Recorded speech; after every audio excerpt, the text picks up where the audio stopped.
Assalamualaikum warahmatullahi wabarakatuh. Yang terhormat Ibu Fitri Alyani selaku dosen pengampu mata kuliah Geometri dan Pengukuran.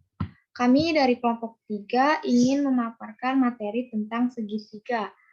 Sebelumnya izinkan kelompok kami memperkenalkan diri terlebih dahulu. Perkenalkan, nama saya Anzili Rahmajanati Yasmin dan rekan saya ada Febi Nurhariza dan yang ketiga ada Nina Mutmainah. Di sini saya akan menjelaskan tentang definisi segitiga. Sebelum saya jelaskan definisinya, ada yang tahu nggak contoh dari segitiga itu apa? Nah, contoh segitiga itu sebenarnya banyak ya di kehidupan kita sehari-hari. Contohnya itu bisa seperti hanger untuk yang jemuran nih, kalian tahu kan hanger. Terus atap rumah itu juga bisa disebutkan dengan segitiga. Nah, untuk definisi segitiga sendiri itu, segitiga merupakan bangun datar yang dibatasi dengan adanya 3 buah sisi serta memiliki 3 buah sudut. Nah, untuk sisi segitiga itu yang ada di sini, yang di pinggir, ini yang di pinggir, sedangkan sudutnya itu yang di setiap pojok-pojoknya. Ini ada 3 titik sudut. Nah, segitiga juga mempunyai sifat-sifatnya. Secara umum, segitiga mempunyai 3 buah sisi atau rusuk yang sudah tadi disebutkan di awal. Mempunyai 3 buah sisi. Sisi A, sisi B, dan sisi C. Dan yang kedua mempunyai 3 buah titik sudut. Tadi juga sudah dijelaskan ya di awal. Titik sudut itu ada di pojok-pojok permukaan yang ada di sini, itu namanya titik sudut. Yang ketiga, jumlah besar ketiga sudutnya adalah 180 derajat.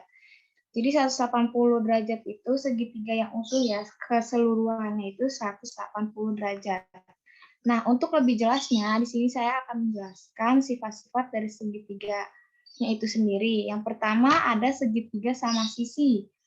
Segitiga sama sisi mempunyai sifat-sifatnya, yaitu ketiga sisinya sama panjang. Nah, sisinya ini nih yang di sini itu sama panjang. Kalau misalnya sisi yang pertama, sisi A-nya itu 90, maka sisi B-nya juga 90 dan sisi C-nya juga 90. Nah, ketiga sudutnya sama besar, yaitu 60 derajat. Nah, kenapa sudutnya sama besar? Karena sisinya juga sama panjang, jadi semuanya itu sama. Terus ketiga, memiliki 3 buah sumbu simetri yang dapat berpotongan pada satu titik. Nah, sumbu simetri itu, jadi dia itu bisa digelepat nih. Misalnya ini kan yang pertama, kedua, dan yang ketiga. Jadi bisa menjadi segitiga lagi. Itu namanya sumbu simetrinya. Nah, yang terakhir dapat menempati bingkainya dengan 6 cara. Yang kedua di sini ada segitiga sama kaki. Segitiga sama kaki memiliki 2 buah sisi sama panjang. Jadi untuk segitiga sama kaki itu hanya memiliki 2 buah sisi sama panjang. Nah, sisi yang sama panjangnya itu sisi yang di pinggir nih dari A ke sini dan yang ke B. Nah, untuk alasnya itu berbeda ya kalau untuk segitiga sama kakinya. Nah, terus kedua memiliki 2 buah sudut sama besar. Nah, jadi sudutnya cuma ada 2 nih yang sama besar. Dari atas sampai ke bawah. Nah, terus yang ketiga mempunyai 1 buah sumbu simetri.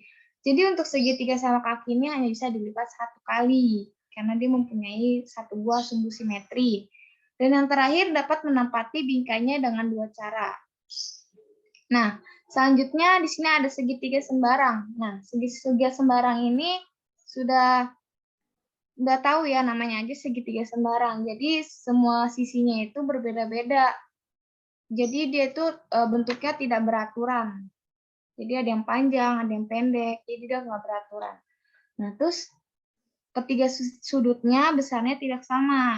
Ya karena namanya juga segitiga sembarang. Jadi semuanya itu nggak sama ya, nggak nentu nih sudut-sudutnya itu nggak sama. Nah, kemudian ada segitiga siku-siku. Segitiga siku-siku memiliki sebuah sudut yang besarnya 90 derajat. Karena dia menyiku bentuknya. Nih, kayak gini bentuknya menyiku. Nah, terus memiliki 2 buah sisi yang saling tegak lurus. Nah, yang dikatakan tegak lurus itu dari A ke B dan B ke C. Nah, memiliki satu buah sisi miring. Sisi miringnya itu dari A ke C ya, sisi miringnya. Itu yang dinamakan sisi miring. Terus mempunyai sumbu simetri lipat dan simetri putar. Jadi segitiga ini bisa diputar atau dilipat kemana saja. Terus yang selanjutnya ada segitiga lancip. Segitiga lancip besar ketiga sudutnya kurang dari 90 derajat. Kemudian jumlah ketiga sudutnya adalah 180 derajat. Nah, yang ketiga ada kuadran sisi terpanjang lebih kecil dari jumlah kuadran sisi yang lain, yaitu C kuadrat lebih kecil dari A kuadrat ditambah B kuadrat, di mana C adalah sisi terpanjang. Nah, yang bisa kalian lihat di gambar itu C sisi terpanjangnya. Nah, yang terakhir ada jumlah dua buah sisinya lebih besar dengan panjang sisi yang lain. Nah, jadi hanya dua nih yang lebih panjang, yaitu sisi C dan sisi B. Nah, yang di sini ada segitiga tumpul. Segitiga tumpul memiliki sebuah sudut tumpul yang sudut-sudut lainnya merupakan sudut lancip. Jadi, sudut tumpulnya itu hanya ada di titik B, sedangkan A dan C itu adalah sudut lancipnya. Kemudian jumlah ketiga sudutnya adalah 180 derajat. Terus ketiga, nilai kuadran sisi terpanjang lebih besar daripada jumlah kuadran sisi-sisi lainnya, yaitu C kuadrat sama dengan A kuadrat ditambah B kuadrat, di mana C merupakan sisi terpanjang. Yang bisa kalian lihat nih di gambar nih, C kan paling panjang. Dari titik A ke B itu C paling panjang. Kemudian yang terakhir, jumlah dua buah sisi segitiga selalu lebih besar daripada panjang sisi yang lainnya. Jadi hanya dua nih yang terpanjang nih.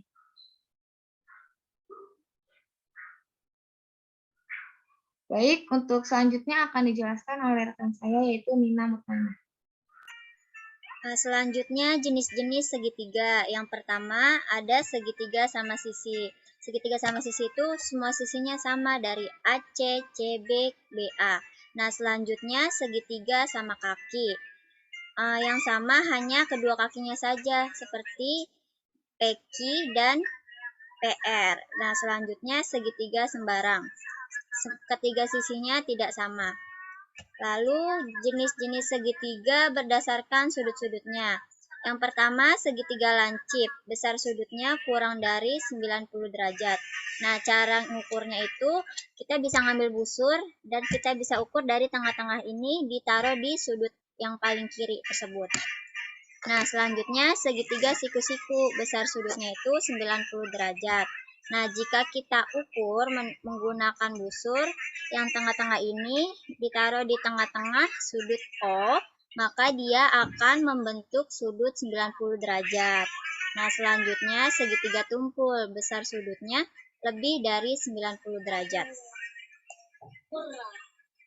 Nah, jenis-jenis segitiga berdasarkan sudutnya. Seperti tadi, segitiga lancip, ada segitiga siku-siku, dan segitiga tumpul. Nah, di sini ada rumus segitiga, yaitu ada luas dan ada keliling. Luas segitiga apa sih? Setengah dikali A kali T. A itu adalah alas segitiga yang paling bawah. Nah, tingginya itu biasanya ada di tengah-tengah. Selanjutnya, keliling segitiga. A tambah B tambah C. Jadi kita bisa menambahkan semua sisinya, yang A berapa, yang B berapa, dan C berapa. Nah, selanjutnya akan dipaparkan oleh rekan kami yaitu Feby. Unsur-unsur segitiga. Yang pertama ada sisi. Sisi merupakan suatu garis yang membentuk segitiga yang membedakan bagian dalam dan bagian luar. Yang kedua ada titik sudut. Titik sudut yaitu suatu perpotongan antara dua ruas garis atau bisa disebut pertemuan ujung-ujung ruas garis. Yang ketiga titik puncak, yaitu merupakan sebuah titik sudut yang berhadapan dengan alas dari segitiga tersebut. Selanjutnya, ada garis istimewa segitiga. Pada segitiga, terdapat 4 garis istimewa nih, yang meliputi garis tinggi, garis bagi, garis berat, dan garis sumbu. Yang pertama ada garis tinggi. Garis tinggi merupakan suatu garis yang ditarik dari salah satu titik sudut segitiga menuju sisi depan sudut dan tegak lurus terhadap sisi tersebut. Bisa dilihat pada gambar yang merupakan garis tinggi pada segitiga. Yang kedua ada garis bagi nih, suatu garis yang dapat kita tarik dari salah satu titik sudut segitiga yang akan membagi kedua sudut menjadi sama besar. Garis bagi pada segitiga yaitu merupakan garis dari titik A ke titik D. Yang ketiga ada garis berat, yaitu suatu garis yang ditarik dari salah satu titik sudut segitiga menuju sisi depan yang akan membagi dua sisi yang sama panjang. Jadi garis dari titik C ke titik D itu merupakan garis berat segitiga.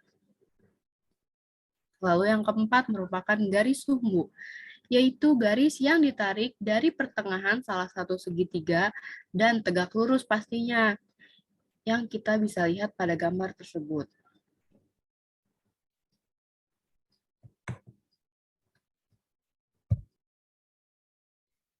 Baik, terima kasih kepada pemateri yang telah menyampaikan atau memaparkannya. Mungkin cukup sekian dari kelompok kami, kurang lebihnya mohon maaf. Wassalamualaikum warahmatullahi wabarakatuh.